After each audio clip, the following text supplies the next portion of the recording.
তো হ্যাঁ গাইস, কি অবস্থা? কালকে কি কি রেকর্ড হয়েছে বলতে গেলে, কি কি রেকর্ড ভেঙেছে আর সব কিছুই বলবো।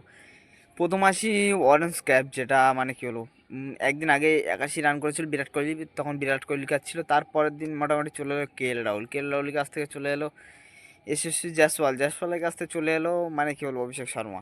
এই হচ্ছে লিস্ট, দেখে নিও। আর দ্বিতীয় যেটা ছিল লুঙ্গিয়ান গিরি, একটা স্যাড মোমেন্ট। তো সে আপাতত তার ট্রিটমেন্ট হসপিটালে মানে ঠিকঠাক হচ্ছে, মোটামুটি ঠিক আছে এখন আপাতত। তো এক সপ্তাহ পরে দেখতে পাওয়া যাবে। আর দ্বিতীয় যেটা হলো, মানে কি বলবো, এই কালকেরে বলতে গেলে 986 রান হয়েছে চারটে ম্যাচ মিলিয়ে। আর আর দ্বিতীয়ত হচ্ছে তোমার 96টা চার। আর এদিকে আছে তোমার হচ্ছে 59টা ছয়। আর তৃতীয় নিউজ যেটা হচ্ছিল, দুটো মানে 100 হয়েছে, একটা হচ্ছে বেবাব সূর্যবংশী আর একটা হচ্ছে কে এল রাহুল। ওরা 100 না, অ্যাকচুয়ালি ওটা 150। আর বেবাব সূর্যবংশী নিজেই মেরে দিয়েছে 12টা ছয়, আর তোমার 5টা না 6টা চার, সম্ভবত এরকম কিছু একটা হবে। আর কি বলবো, আর বলতে গেলে যেরকম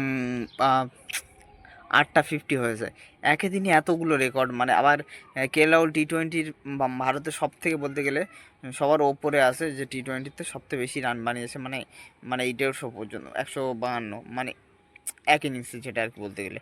তো বলতে গেলে কাল একটা অসাধারণ খেলা হয়েছে বলতে গেলে। মানে বলারদের তো কোনো মান সম্মানই ছিল না, বলারদের যে যেরকম পারে ধুয়ে দিয়েছে একদম।